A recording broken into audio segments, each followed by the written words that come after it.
कई लोग हैं जो सोचते हैं एक बार हम स्वर्ग में पहुंच जाए, जब मसीह वापस आएगा, हम सब बहुत ज्यादा खुश होने वाले हैं और सारे आंसू पोंछ दिए जाएंगे और हमारे पास कोई पछतावा नहीं होगा हम कैसे जिए। मैं इस पर विश्वास नहीं करता। क्या आप सोचते हो एक स्वार्थी मसीही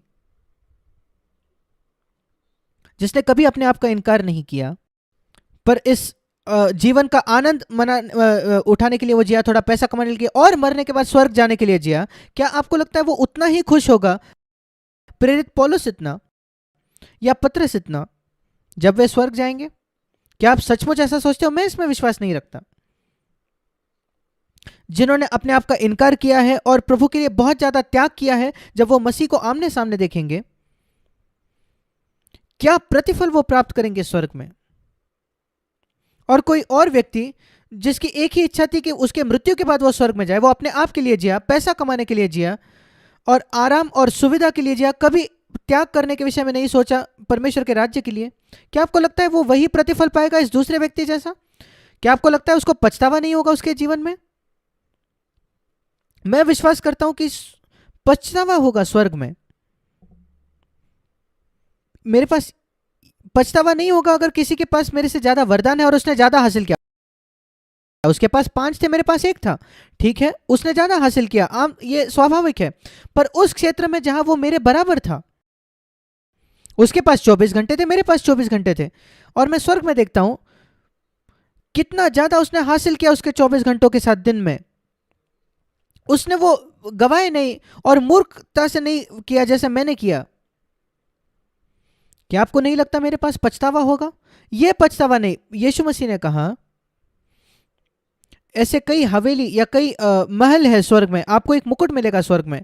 ये सारे चित्र की भाषा है। याद रखें, यीशु मसीह चित्रों का इस्तेमाल करता था। आप ज्योति हो संसार के, मैं बल्ब नहीं हूं, मैं कोई कैंडल नहीं हूं। आप इस संसार के नमक हो, मैं नमक नहीं हूं, पर यह एक चित्र है।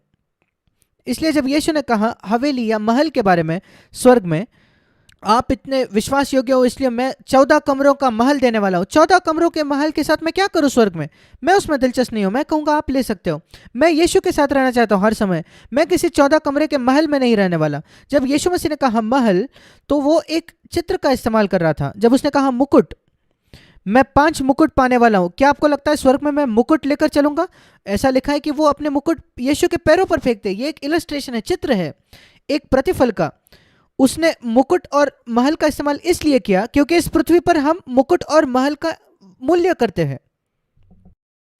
पर मैं विश्वास करता हूं, मैंने अपने आप से पूछा है कौन सा सबसे बड़ा प्रतिफल होगा जो मैं चाहूंगा स्वर्ग में। अगर परमेश्वर मुझसे कहेगा मैं तुम्हें कोई भी प्रतिफल दूंगा जो तुम चाहते हो, मैं जानता हूं मैं क्या कहूंगा। प्रभु, मैं यीशु के निकट या नजदीक होना चाहता हूं हर समय, जब तक मैं स्वर्ग में हूं, जितना नजदीक संभव है। और मेरा यह विश्वास है वो प्रतिफल है जो लोगों को मिलेगा। आप स्वर्ग में तो पहुंच जाओगे, यह मेरा विश्वास है कि हर कोई यीशु के उतने नजदीक नहीं होगा बाकियों के जैसा। और वो निर्धारित होता है यहां पृथ्वी पर। वो निर्धारित होता है कि आप यीशु के कितना नजदीक होना चाहते हो इस पृथ्वी पर। अगर अब मैं यीशु के नजदीक होना चाहता हूं तो मुझे पाप से दूर होना पड़ेगा, पैसे के प्रेम से दूर होना पड़ेगा, मुझे कड़वाहट और गुस्सा और कई बातों से दूर होना पड़ेगा। और अगर मैं उनसे दूर नहीं होना चाहता, अगर मैं पैसे का प्रेम चाहता हूं और अगर मैं चाहता हूं कि थोड़ा गुस्सा हो, थोड़ी कड़वाहट हो, क्षमा न करने की आत्मा हो मेरे जीवन में, मैं अपने जीवन से कह रहा हूं कि मैं यीशु के ज़्यादा नज़दीक नहीं होना चाहता। मैं स्वर्ग तो जाना चाहता हूं, पर मैं यीशु के इतने नज़दीक नहीं होना चाहता। जब मैं स्वर्ग में जाऊंगा, प्रभु मुझसे कहेगा तुम यीशु के पास इस पृथ्वी पर नहीं होना चाहते, तो तुम यहां भी यीशु के पास नहीं होने वाले। अपने आप को मूर्ख ना बनाए मेरे भाई। मैं जानता हूं कि दूसरे प्रचारक आपको सत्य नहीं कहेंगे जैसे मैं बताता हूं।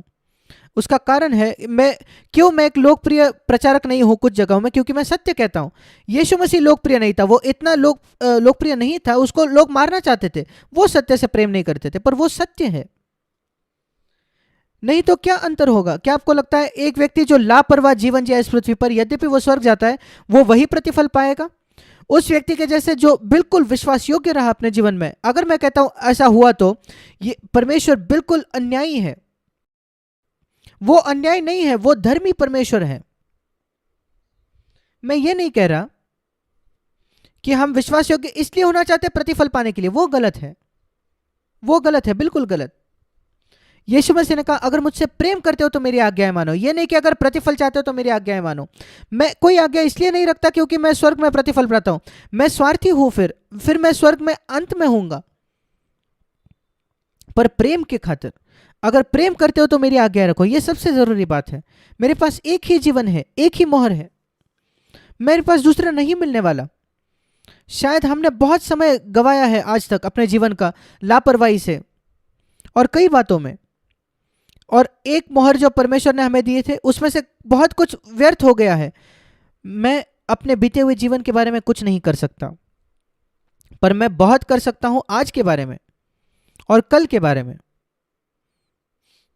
और इसलिए मुझे सोचना है, जैसे पौलुस ने कहा, पिछली बातें भूलते हुए और आगे बढ़ते जाते, जो आगे है मैं आगे बढ़ते जाता हूं उस लक्ष्य के प्रति और उस ऊंची बुलाहट में जो मसीह यीशु में है। उस प्रकार हम विश्वास योग्य हो सकते हैं इस एक जीवन के साथ जो परमेश्वर ने हमें दिया है। मैंने आपको बताया कि यीशु मसीह के पास वही खुद की इच्छा थी जो हमारे पास है, पर उसने उस खुद की इच्छा के साथ क्या किया, वो मेरा प्रश्न है। मेरे साथ निकाले यूहन्ना उसका 6वां अध्याय।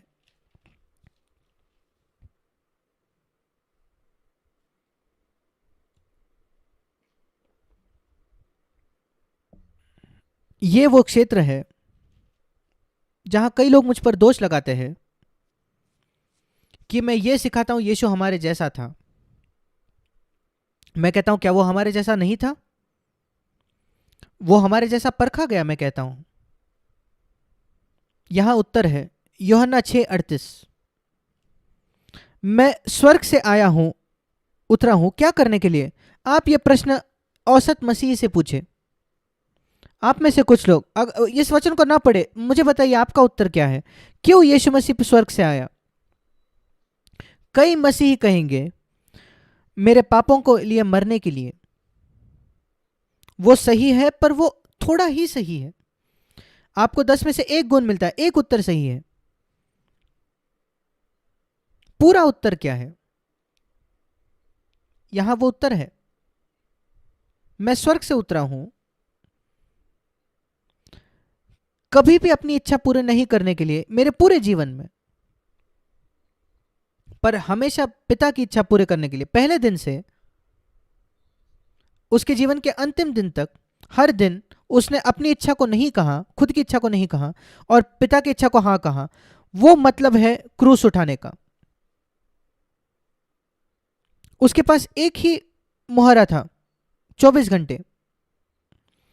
उसके पास एक ही खुद की इच्छा थी, जैसे आपके पास और मेरे पास है। हमारे पास एक खुद की इच्छा है। उसने उसका इनकार किया। अगले दिन उसके पास वही खुद की इच्छा थी, उसने उसका इनकार किया। उसने इनकार किया हर दिन 33.5 वर्षों के लिए, और उसने पिता की इच्छा का चुनाव किया। उसने उस एक मोहर के साथ वो किया। और हम सब समान है, बराबर है, आप और मैं। वही 24 घंटे, वही स्वयं की इच्छा, खुद की इच्छा। पर यीशु मसीह बिल्कुल उसने निश्चय किया था, ठान लिया था, मैं इस पृथ्वी पर आया हूं कभी अपनी इच्छा पूरी न करने के लिए, कभी मेरे खुद की इच्छा मानने के लिए नहीं, हमेशा पिता की इच्छा। उसके आखिरी दिन को देखे इस पृथ्वी पर। आप जानते हो, मुझे वो देखने के लिए निकालने की भी जरूरत नहीं। गत्सेमनी में जब वो था, वो कहता है हे पिता, बहुत ही पीड़ा में वो था, मेरी इच्छा क्या है, ये प्याला, ये कटोरा मुझसे हट जाए, वो मेरी इच्छा है। पर प्रभु, मेरे पिता, मैं वो नहीं चाहता, मेरी इच्छा नहीं चाहता। अगर तेरी इच्छा है कि मैं इस कटोरे, इस प्याले को पी लूं, तो मैं उसको पी लूंगा। मेरी इच्छा है कि मैं इस प्याले को नहीं पीना चाहता, पर मैं अपनी इच्छा नहीं करूंगा। ये प्याला मुझसे दूर हटे, ये उसकी इच्छा है, पर मेरी इच्छा नहीं, वरन तेरी इच्छा पूरी हो। पहले दिन से आखिरी दिन तक उसके जीवन के उसने उस एक मोहर का इस्तेमाल किया उसके पिता के महिमा के लिए।